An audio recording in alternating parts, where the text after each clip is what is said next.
Ago erokamano ni Nyasaye okinyi machielo kendo mochako timo mondo achak abed e studio mar Lolwe ka kendo gokinyi mar Jumapili ni ka watudore kodi achiel kachiel in janeno mar Lolwe TV.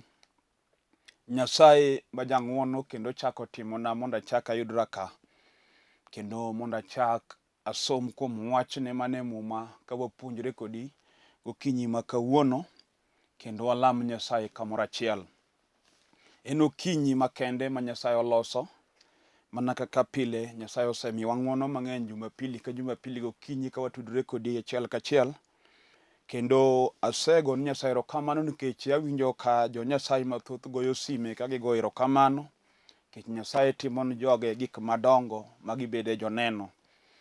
Erokamano ni Nyasaye kuom ng'wono motimo nikech wachne kendo in janeno mar Lolwe TV onego ikwanri ng'at ma jahoya ahinya nikech Nyasaye otimo ng'wono kendo Nyasaye mondo gwedha CEO mar Lolwe TV gi jotelo te gi jotich matiyo e TV ni gisetimo tim ng'wono ahinya ka gimiwa thuolo kaka jotich Nyasaye mondo wayal injili kokalo e TV ka mondo chopni dier odi kanyo. En gweth maduong' ahinya mondo mi gima kamano timore nikech seche moko ni odi kanyo weche moko tek kodi kendo seche moko ionge kwe. Wan gi ji ma seche moko weche moko diyo makata kaka diyud thuolo mar sudo machiegni kama iyale wach Nyasaye kata kanisa tame. To Nyasaye ma jang'wono chiwo thuolo no kokalo e Lolwe TV mondo in iyud gweth mar wachne kokalo e TV mar Lolwe. Mano emomiyo kata okinyi sani pod awacho ni kabe to kaw thuolo ni kende ichak ibed piny e dier odi kanyo. Iwe gimoro amora mitimo kuom thuolo matin ma Nyasaye oketago ka mondo wawinjre wach Nyasaye ma Nyasaye omiya gokinyi ni bang'e ang' wanalam kodi Nyasaye. Ondiki ni wach Nyasaye ngima kendo tiyo kendo ondiki ni onge gima tamo wach Nyasaye. Gimomiyo ji mang'eny winjo wach Nyasaye to wach Nyasaye ok lochnigi. Mokwongo ok gichiwo chunygi mar winjo wachno ka chunygi ni kod dwaro. Ng'ato kochiko chunye ni Nyasaye ka en kod dwaro kuom wach mipuonjo to onge gima nyalo tamo wach Nyasaye time e ngima ng'ato. Nikech ondiki ni nooro wachne kendo nochango joge. Kata obed chang mar ringruok, wach Nyasaye nigi teko mar chango ng'ama tuo. Gima miyo seche moko inyalo winjo wach Nyasaye kiyalo tiwinje awinja to be oweyi mana kaka onwang'i nikech ok iloso winjo makare manyalo chopi e duoko mar Nyasaye kokalo kuom wach miwinjo. Wach nigi teko kabisa kendo wach nyalo miyo ng'ato tho ka ng'ato winjo wach. Wach nyalo gwedho ng'ato, wach nyalo chango ng'ato. Mano emomiyo kaw thuolo ni gokinyi sani mondo ibed piny nikech nitie wach madana some muma madwana wuoye kendo gokinyi sani bang'e ang' wanalam kodi Nyasaye kamoro achiel. Nyinga an Bishop William Abol. An jalego Murmalanga e piny Siaya. Dalawan matera skul kanyo kendo Nyasaye otimo na ng'wono sani to an e piny Nairobi ka. Adak e piny Olympic Kibera. Adwani kaw mumbi mondo wasom kodi kamoro achiel.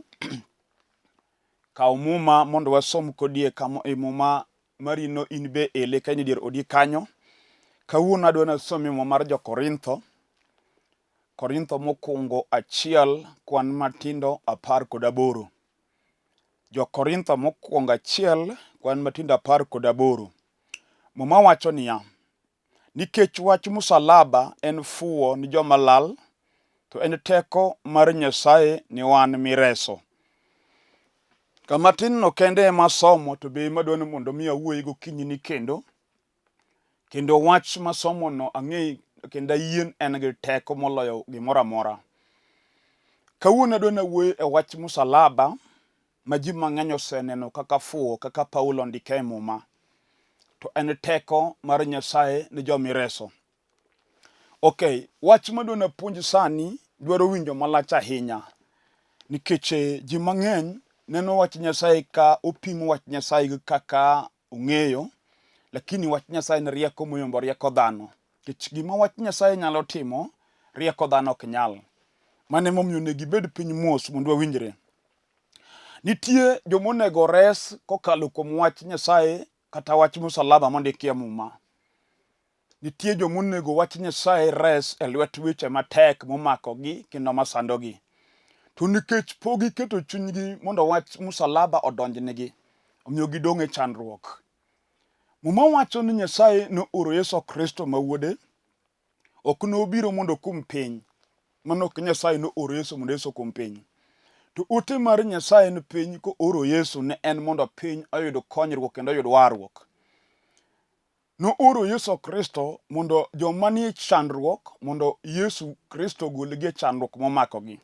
Mano miyo kisomo mar Isaya 53 matin 4 kadhi piny, to mowacho ni adier osekawo chandruokwa kendo oseting'o tuochewa. Kendo gimomiyo Yesu ne biro mondo ogol dhano e chandruok gi tuoche kod thoye masando ji. Mane lengo hasa momiyo Yesu nobiro e piny mondo owar ji ogol e chandruok jachien omakogo dhano kendo los dhano obed jo Nyasaye adier. Kaka ondike mo mar Johana ni ler mar adier nobiro e piny ne en nobiro ir joge to gige ne ok orwake. Kendo sama Yesu nobiro ir oganda ma Nyasaye nochweyo kata jo Nyasaye. To muma nodhi mbele kawacho ni jok manorwake nomiyo teko mar bedo nyithind Nyasaye.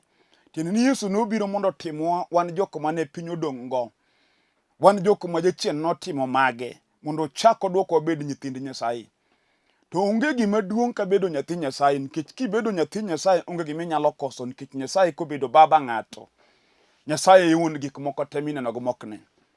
Koro kama tich bedo go matek en ji okaw wach Nyasaye kaka fuwo. Paulo wacho ni nikech wach msalaba en fuwo ni joma lal. Ji mang'eny okaw wach Nyasaye kaka fuwo kendo ginene kaka ura. Ma ji mang'eny neno ka gima raha e rieko. Nitie ji mang'eny ma kowinjo kama iyalo wach Nyasaye to iyudo ka gichwanyore ma giba lwetgi. Kendo giyanyo wach Nyasaye, giwacho weche maricho sana kuom wach miyalo. Moko bende kata koneno kiyalo wach Nyasaye, koro kaka Betis TV kaka yalo, to wach ni chwanye. Inya yudo kata ka en dichwoe ni ode, to samo chak wach mar yalo, to onyalo simo TV ama wuok odhi kama odhiye. Gima timeno onyalo paro ni en rieko. Kata kamano muma wacho ni en fuwo momake kich ok odwar winjo wach msalaba manokelo ngima ni jomoyie. Gimomiyo wach ni Paulo ndike, wach msalaba en fuwo ni joma lal to en teko mar Nyasaye ni wan jomireso. Nitie gima wach onego resie to nikech ikia, omiyo pok ifwenyo nonego iyie kuom wach miyalo. Kata gokinyi sama wuoyo kodi kibet piny kinono ngimani, to nitie weche moko adier modong' kodi ma rieko ok nyal konyie. Nitie moko ma kata isomo iriek, in gi digri kata in mana gang'o misomo miluongi go gi nyingno, to nitie gima okwamo kodi gi sombi no te. Adier usandi kendo loyi adier mar Nyasaye. To gima nyalo resie gima okwamo kodi no ok en riekoni kata mwandu ma in go. To mana wach msalaba michayo miyalo to chunyi ok yie kuomeni. Ema nigi teko mar goli e gima omaki. Ng'eno wach ni wach manochiro Lazaro ka Lazaro osetho. Te pinywa kapok waneno daktari manyalo chiro maite mosetho. Be pok waneno rieko ma ng'ama osetho yud go ngima. Wach ni ema nochango Batimeo ka en muofu ma onge wang'e. To kuom wach Nyasaye miyalo ni Batimeo nonwang'o wang'e konowinjo kuom Yesu ja Nazareth. Wach ni wach ma Petro ka Jona gi Johana ka chieng' moro dhi e hekalu seche mag saa 9 odhiambo.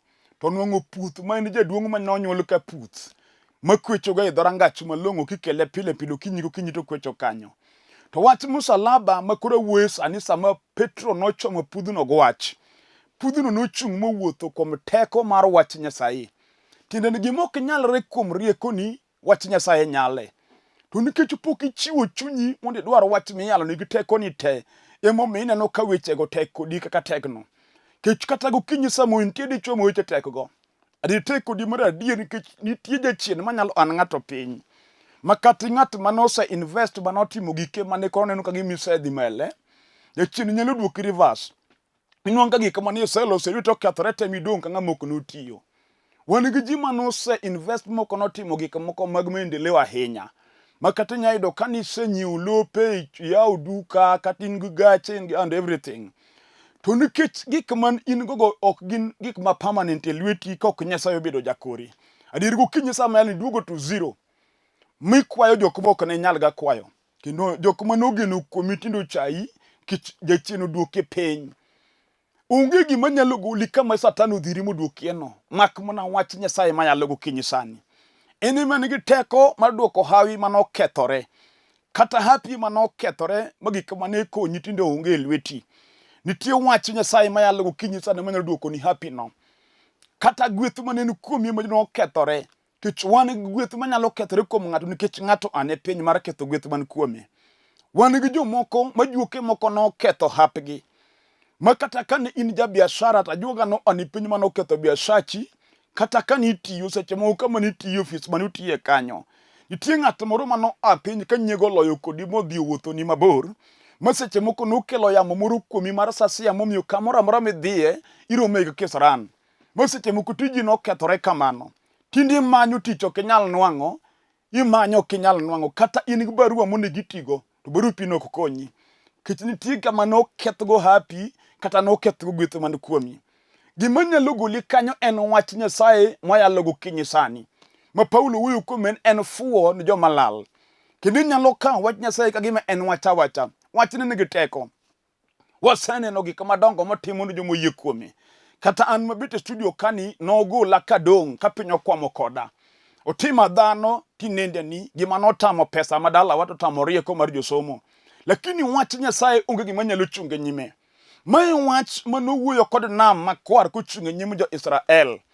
Manamo loso barabara moganda ng'ado kanyono lo motwo. Chieng'no nyaka pudhe nong'ado nam moko idho yie. Kech wach Nyasaye owacho. Wach Nyasaye nyalo timo gima ji ok par ni timre. Kendo wach mineno komogo kodi mama momiyo chuny parruok ni kodi. Momiyo ineno tho i wang'i momiyo chunyi ywak seche te. Gima nyalo goli gimomaki no en wach mayalo gokinyi sani. Kech wan kod mon moseneno tho i wang'gi. Kech osetemo motamo wang'e. Gimogi kode korido oneno ka gima koro onge geno. Chunye yalo ni onge maber manyalo timre ni ngimane. Omiyo pache weye. To kinyi sama yalo ni mae wach manyalo goli kama jachien osoyien no. Kata oketho mna odi momiyo dak moko mari. Kech wan gi mon man ka nokendgi to nokende gi dichuo ma onge gimoro amora e lwete. To sama ne gichako dak ne gidachako ka gichandore kabisa. Magitiyo matek ma mondo chako biro. Sama koro mwandu no chako biro ma dichuo chako nang'o pesa, to in mani chandri kode koro wiyo wil kodi. Kendo kopari ka chiege be okoneni ka ng'at mane uchandrugo. Omiyo sani oloko ni paro seche mokelo dhako moro ma sani odakgo, amo wuotho oko kopar kata ngima nigi nyithindi. Wach no nyalo chamo chunyi ahinya. Miwinji ka gimi dongo kendi makoyo chami kata chieng' rieny. Miwinji kigike wall, mnyachien siem ni sum kata mach mondi wang' rigo gi nyithinde ot. To wanyisi gokinyi sani. Nwach Nyasaye en teko ni joma ireso. Wach Nyasaye nyalo resi kama koro Satan orwakieno. Mochako duok geni ngima nigo odi. Kata chunyi dichuo no chido kodi kabisa moko pari ka chiege. Nyasachwa nigi teko moloyo. Ndike mo mar Ecclesiastes noloko chunyu yawuoyi dok kuom wuonegi. Donge Nyasaye no nyalo loko chunyi dichuo madok kuom chiege kata jochiende odagi. Muma wacho no wach msalaba en fuwo ni joma lal to en teko mar Nyasaye no wan joma ireso. Unegine dichuo ni kata gima timi no. Kikipan en gimoro mobira bira. Kech wan gi chuo moko makata dak dhako tame. Adiri kata kend nyako maber ma yuwach ni wuod ng'ane kawuono nyombo. To dhako nok no dag makata tima ng'ok no dagi. Adiri pesa to in go, tich bende tiyo. Ot bende pango, dala bende in gi dalau. Kata kamano, gima timi modak ngimani otami dak kod dhako. Mi kendo to mon weyi kendo to mon weyi. Mabe seche mo gima timi kia. Wan gi dichuo ma kokendo dhako to chako go maber. Ta chien en mochako lokre janeke ot ka chunyo chido go dhako mokendo. Miyudo koriembo nyar ng'ato ma onge makosa ma chiege otimo. Ok nikech herone, to nitie gima omake mochomo kode mondo tho ka en musumba. Mano gima rieko ni ok nyal goli osiepna. Mano rieko ni bende kati wuoth kuom ajuoke mag piny. Nukura ajuoga wuonde ni dhi mi yath. Nikech aneno ka gibao posters. Nigiduoko hera gitimo ang'o. Mago mriambo mag jachien. Ajuoga midhiga ire midwaga ni mondo okonyi mondo idag kod chiegi kweno ema dag dhako tamo. Mabe kata kidhi ode tiyudo ka en musumba maseche moko mayom na jimon. To in bende dhiga ni mondo okonyi kindi gi chiegi. Mano gimoloye moko nyal. Nitie Nyasaye ma Nyasach jo Israel. Nyasach Ibrahim Katera, Nyasach Isaka, Nyasach Jakobo. Nyasaye ma lwenje oge manyalo loye. Nyasaye ma pok oloko ng'eye lweny ka wasigu oruto to en duonde kogoyo piny pinjeruodhi te winje. en kende man gi teko mar pudhi lwetgi matimi no. Wan gi ng'ato ma jachien oketo nutiyo maber kabisa pesa onwang'o, kata kamano gima timre ni pesa monwang'o kukonye. Pesa kodonje lwete to pesa rumo makaka pesa otiyo kia. Miyudo kobedo piny calculator go kwanto ne pesa otiyo nang'o, ok oyud answer. Gima time odiere to en ang'o? Mano ng'at monego rese lwet jochede mag dhier mag chandruok modwaro mondo go ukon jaduong' muti ka gima ber moloso mad konye kindene mag tiyo onge. Emomiyo jachien oketo joma ng'eny tiyo tije madongo to gidak ngima mar hand to mouth.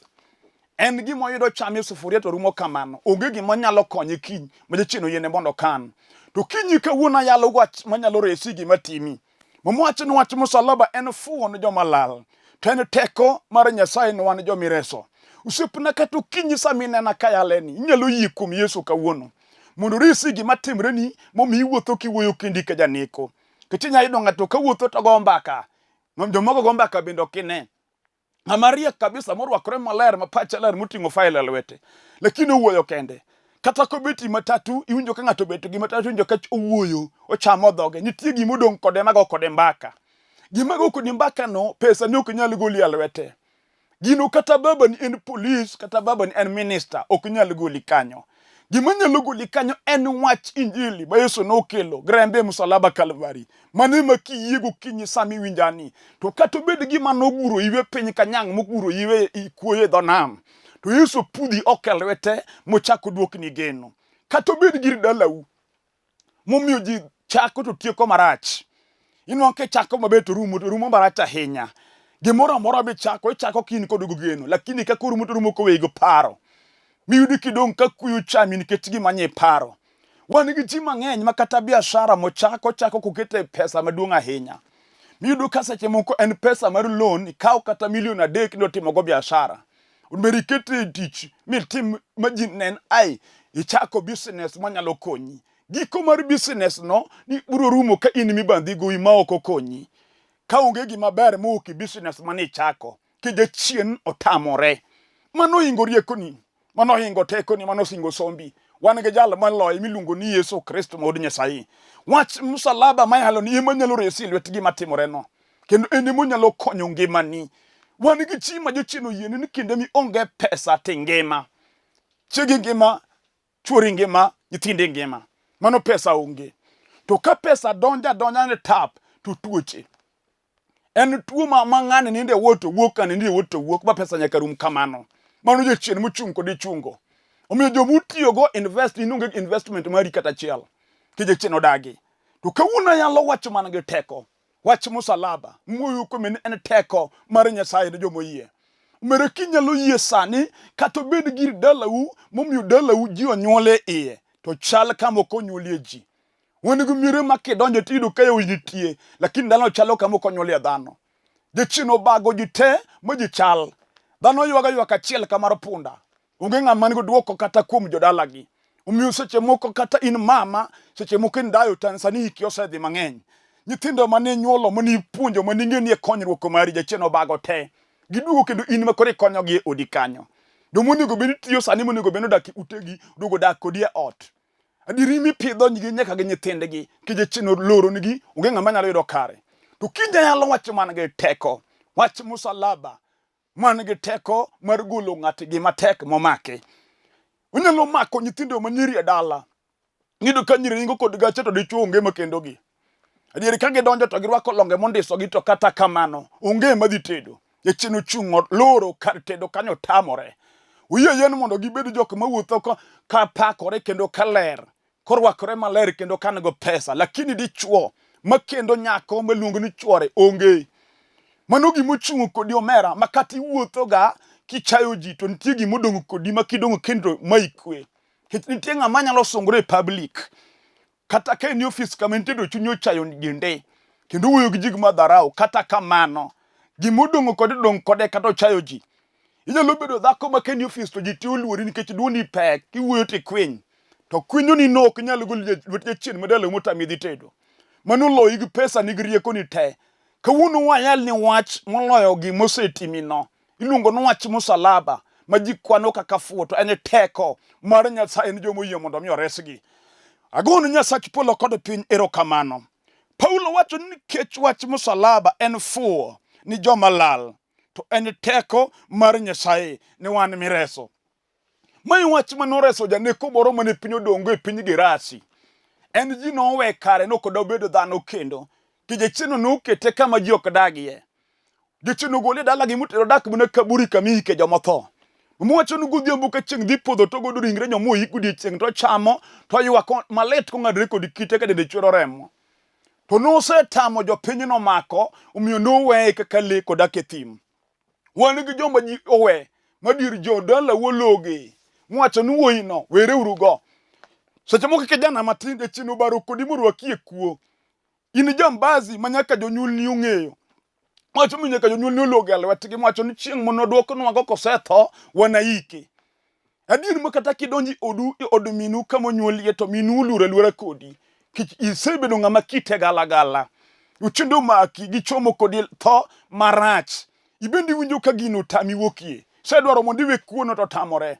Kawuono nitie wach manyalo goli kanyo. Kiwinjo Yesu Kristo mayalo go kinyi sani. Jagerasi chane piny osewe kare. Kedwoko nong'endo chako bedo dhano. Ma piny noseng'ule nyaka ruodhi mag piny nong'in mbacha ng'ama ok nyal kony. To Yesu ka Nyasaye, ka chieng' ma Yesu loidho nam, jochiende mag legion manotweyo dichuono nogonduru ka fulore ni Yesu chieng' no. Mani odiochieng' ma dichuono nodokie dala gi kama jochiende noriembe. Mano chako bedo wuoyi mar dala monyombo bobedo kare nikech oromo gi Yesu. Kata jachino loro ni kanye, Yesu nyalo goli kanyo kiwinjo miyie. Kata otami dak kod kwe. Iriembi amama, sama tini ting'o piende ni gi nyithindi dokoru, kinyi duogo dak ochako dak. Okidag dweche ariyo kapok ia, manyaka nyithindo betindo ol. Nyasachwa nitie, ma nyalo timo ni maber. Wach mar msalaba misega chayoni, kawuono chome gi chunyi ma iye, ine gik ma wach Nyasaye timo, e ngima ng'ama winjo kendo yie. Kato ben mama, dala ni jachino ketho jaduong'. Wan gi dala ma kidonje adier tiywak. Kech yudo ka udi oger ma ji onego dagie to jomodak udigo onge. Udi dong kanyo ka pek ni modak e igi. Yawuoyi monego dagi udigo jachino nego te. Nyayudo ka dayo dong gi piche mag nyithindo ka imuliri kor ot. Samo paro nyithinde to ywa godhiambo ka chieng' dhi podho ji winje e gweng' kowuoyo. Koneno yawuoyi mabesa nyithinde ka koro duogo koa kapango en mage ni eliel litne. To Nyasaye nyalo kechi godhiambo gokinyi sama yaleni. Mokech kata nyithindi ariyo moko mopro dong' ngimago mondo kik chak tho kendo nikech nitie teko mareso ji e lwetgi masandogi ma en wach Nyasaye. Kato benje chien nodwoki pidi gi lwar. Nyithindi manyiri ya chien oketo mne jochode to nyuol to kelo ne nyithinde dala. Omiyo kawuono nyithi nyigi luonge mama e ot, nyithi nyigi luonge baba e ot. Seche mogi luongi kamano inyalo wuondi ne nyiero kata kama lit ni chunyi. Jachino loyo odi chutho mako tweyo kendo tamo nobero ok bedie. Nitie teko mamuma wuoyo kuome nwach msalaba en fuwo ni joma lal. Tenye teko mar Nyasaye ni jok boyie mondo mi oresgi. Yesu nyalo reso dala ni lwet jasigu no. Kata ramo ni gima ber matimre dala ni onge. Wan gi ng'ato monyuolo nyathi malaro kodi lowe dala. Maseche moko mama en ni chiliel nyathini modong' mawuoyi monego emati matek mondo pidhie molokre jasiki e dala. Seche moko jachien orwake mne mero madho mokiare mokwal nyaka gikike modhi uso kachang'a. Kato dak kode piny kapango to gik motimo litndi. O ani oko kosemer ka gari kudugo ot otimo gik makudo wiyi. Mano wuodi mihero mani chako babani. Maseche moko iluongo gi nyinge moko ma iniming'e kendi. Kata ka jachien oloye timo ne gik madwanye kendo kudo wiyi kata kineno ka nyathini chal e ngima modakie. Iseng wacho ni in onge ber mane yude piny. To Nyasaye moketago kinyi sani nigi teko. Nyasaye nyalo chako duoko gene odi kanyo. Mawuodi no Nyasaye nyalo kecho kendo. Dichuo kata in bicheno maki. Okete jakong'o wuon miluongo na jakong'o. Nitie jakong'o ma kata en japuonj mapuonjo nyithinde klas. To kongi ong'ere nyaka kuom nyathi ma jaklas achiel. Uyo ticha wetu na kwanga mlevi. Adiri mere malakini osemukre te. Kibiri klas tichalo jakuo mochwad gi chuma. Wang'i ogwarore mogwarore nyaka yige wiyi. Jochiende go maki gi sandi. Idwaro ka kiwo gi kong'o tamore. Seche moko isetemo yo madiwego kong'o to tamore. Wanyisi nitie yo makiluwo sani. Jachendu levi madala ununyalo weyi gokinyi sama yaleni. Kech ang'e teko manie wach Nyasaye. Moloyo rieko kod paro mar dhano. Kata wiye mawilore. Ipo ka seche moko pachi weyi. Mipo ka wiyi weyi miunji ka wiyi wilore. Ke jachien omako paroni. Nitie Nyasaye ma jachang. mano chango jagerasi kagolo neko kuome nyalo changi sani ukinyini katibed jachien go ipiny gundulume inyako majaber jachien go ipiny gundulume milai nanga kawuono nitie Yesu man gi teko moloyo chuny mar ndulume mago ipiny no adwani chak loso yie nikech achomo kama adwani alamie ng'ato ka ng'ato monene e TV kama obedo piny mawinjo kuom wach mayalo litno chunyi gik matimre ni mai kwe miyo seche moko iluoro kata ipogo ji kama ji obetie kech gima timi ji ong'eyo miyo seche moko iwuotho kendi ka ok idwar riwo kod ng'ata ng'ata Yesu oketa kago kinyi sani mondo alamu kodi Nyasaye man gi teko dwani los yie chunyi ma yeni kawuono to kiweno wach msalaba en teko mar Nyasaye ne joma ireso to kawuono wachni nyaka res ngimana kati tuo ininde pien in hospital kati tuo ini dir odi kanyo dende let iwinjo kionge geno seche moko pesa midhi go hospital bende onge na maguli kete hospital bende onge nindo pinyo ipien kanyo tinena adoni chak chuye maduong nikech kawuono Yesu dhi changi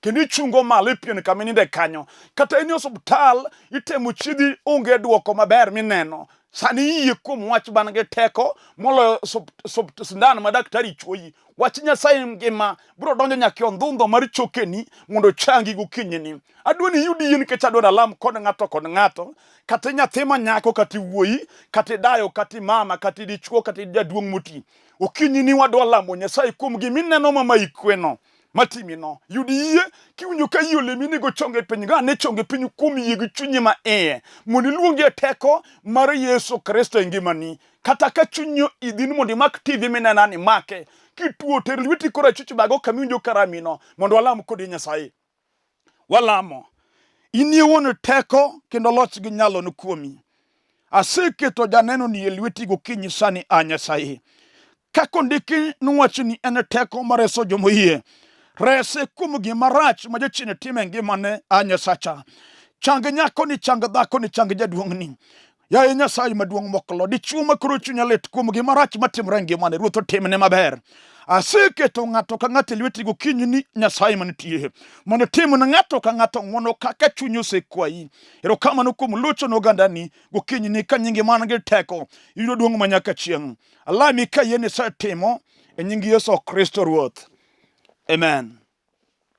Ago erokamano ne Nyasaye mwaselamo kodi in janeno mar Lolwe TV bed gi yie kech Nyasaye nyalo yud thuolo mar dwaro kanisa miyale warruok donje kanisa miyale injili mar Yesu Kristo mondo mi winj wach Nyasaye mamiyi dongo kuom wach miseyie kuome gokinyi sani atieko kafulo nyinga kendo an Bishop William Abol an jalego Murumalange piny Siaya dala wan Matera School kanyo sani adak e piny Olympic Kibera Nairobi ka in e piny Nairobi to dwaro biro mondo warom kodi kichopo town the railways idh gari namba 8 madhi Olympic Kibera kise idho gari namba 8 nyisgi ni lor Olympic stage kama gari namba 8 lokore kise lor kanyo gona sime namba na ringe screen piny ka mondo mi ang'isi kaka ichopo kama antie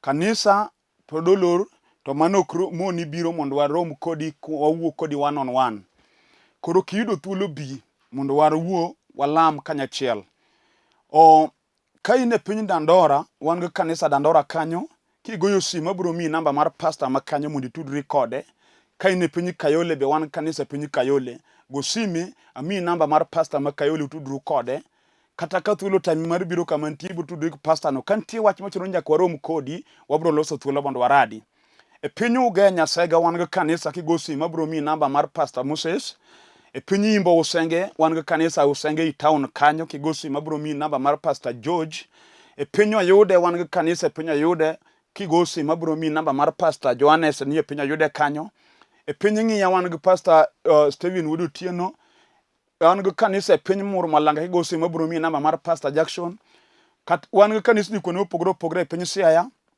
kigoyo sime wabro mi direction kaka ichope kanisa ni maoma kuonde duto magintie koro go sime mondo wa direct to ka in wach midno wuoye kodi go na sime wapang kaka waromo kata walam kodi kaka idwaro Nyasach kwe mondo gwedhu kendo Nyasaye obed jakoru nyaka Jumapili manyien kendo shalom.